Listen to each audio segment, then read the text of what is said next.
whole premise of the search for extraterrestrial intelligence is that if you find information, specified complexity, the same thing that we've been talking about, embedded in a radio signal, you will correctly and immediately infer that you have encountered an alien intelligence. Imagine that you had walked into the British Museum and you go to the Rosetta Stone and you see those 3 inscriptions on the Rosetta Stone.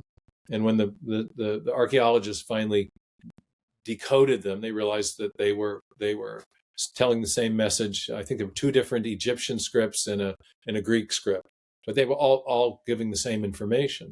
Well, if you're bound by methodological naturalism in that case, you say, well, I would like to say that these inscriptions arose as the result of the work of intelligent scribes, but because I'm a scientist, I have to limit myself to strictly materialistic explanations. So I think I'll have to go with wind and erosion or something like that. You see how artificial this is. There's an obvious explanation for the origin of the information inscribed, carved on that rock. But if you limit yourself to strictly materialistic explanations, you will not be able to elect that as the best explanation. What we're arguing is that scientists should have the freedom to follow the evidence wherever it leads, even if it leads or points to creative intelligence as the best explanation of some feature of life or the universe. You made a amazing point, and I forgot what podcast of yours I was listening to, but you were talking about things like gravity itself, dark matter, and these types of things that we are understanding their existence in light of their effects. Right. But definitionally, we can't actually observe them. And so the type of evidence that we have for them is based on their effects. We know that there's something called dark matter based on its effects, not because we can observe it because it doesn't have any light. So it's a contradiction to be able to observe it, right? But that I thought was really maybe a helpful thing for somebody to realize. Everyone says, where's the evidence? But, so I could imagine someone saying, yeah, but we have evidence for humans. So when we look at the Rosetta Stone, we know that there's already humans as background information. So we're logical to infer that humans are responsible for the Rosetta Stone. But we have no evidence for this intelligent designer that you keep talking about in the first place. And that brings in the question, well, can we all share notes around what is evidence, basically? Let's just take your first 2 points first, and then we'll get into the abstract point of what qualifies as evidence. But, okay, sure. Okay, change the thought experiment just a little bit. Think of not the Rosetta Stone, but think about a sequence of characters coming in from outer space. Maybe it's the prime number sequence in a radio signal. Maybe it's maybe it's a message that we end up decoding. We didn't know prior to the search for extraterrestrial intelligence that there were any ETs in space, but if the whole premise of the search for extraterrestrial intelligence is that if you find information, specified complexity, the same thing that we've been talking about, embedded in a radio signal, you will correctly and immediately infer that you have encountered an alien intelligence. Because we know from experience that information only arises from a mind or from an intelligent agency. And so if we encounter it, even in a domain that we currently are uncertain about as to whether or not there is intelligence, we will correctly infer the presence if we find it. That's the whole premise of SETI.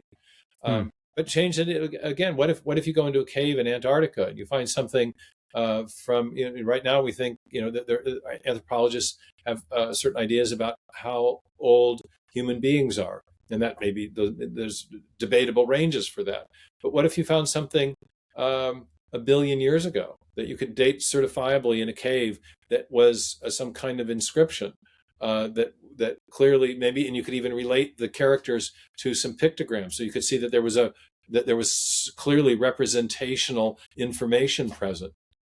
You'd have to revise your ideas about how long ago intelligence was present on planet Earth, or in the previous example, out in space. In other words, we have methods of detecting intelligence that do not presuppose that the only intelligence is a human intelligence of our species that's been on planet Earth for as long as we've known human beings to be here. So that's I think not a very compelling objection.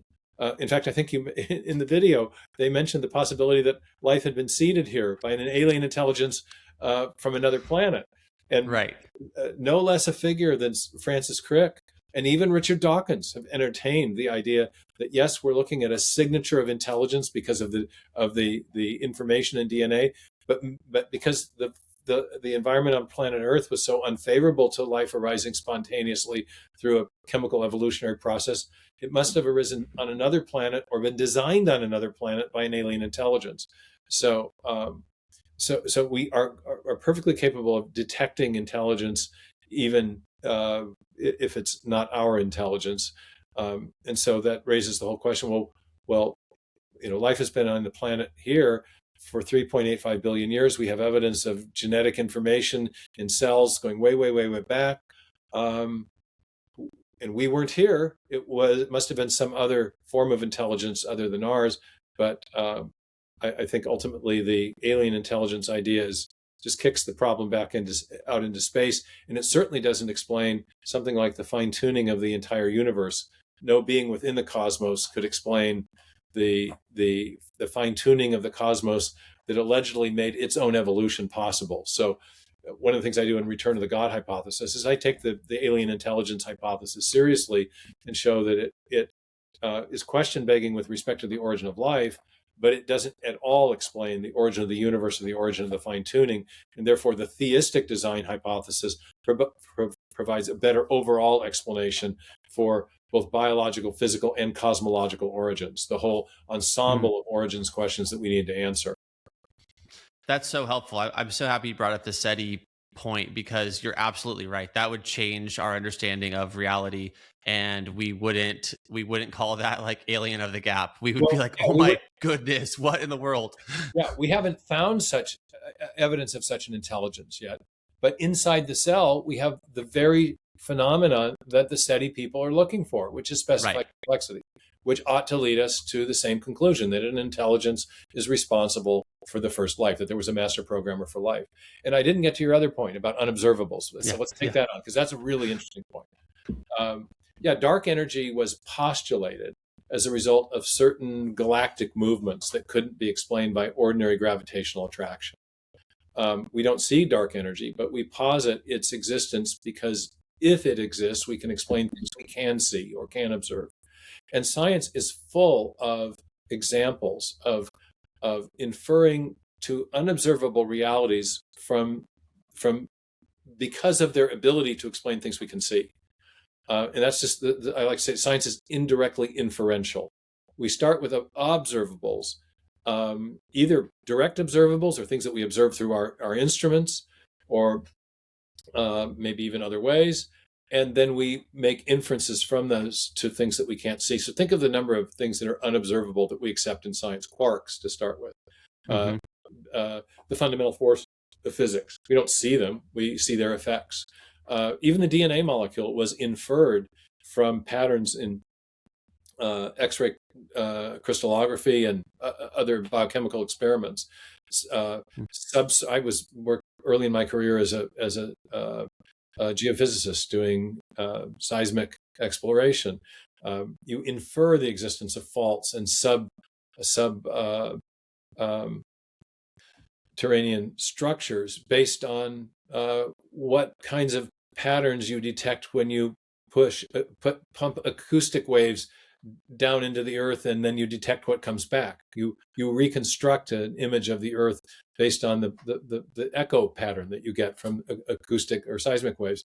So science is full of this inferring unobservables to explain observables. Well, if that's a legitimate move epistemologically in the natural sciences, why isn't that also a legitimate move in, say, what philosophers used to call natural theology?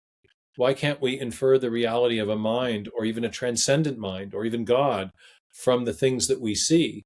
In fact, that's exactly the structure of the inference that St. Paul lays out in Romans 1. He says, from the creation of the world, God's eternal power, eternal properties, invisible attributes, his eternal power and divine nature have been clearly seen, being understood from what has been made. So the idea is that we can infer the unobservable from the things that have been observed.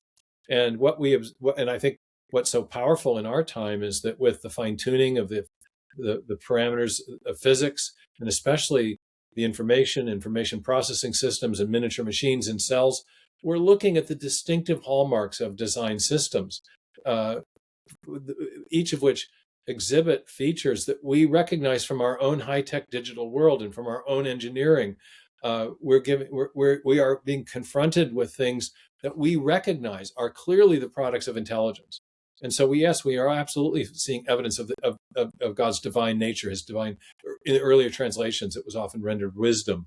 So we're seeing evidence of the wisdom of the Creator. So, and that has the same logical and epistemological structure as any other inference you'd make in science, from observable to unobservable.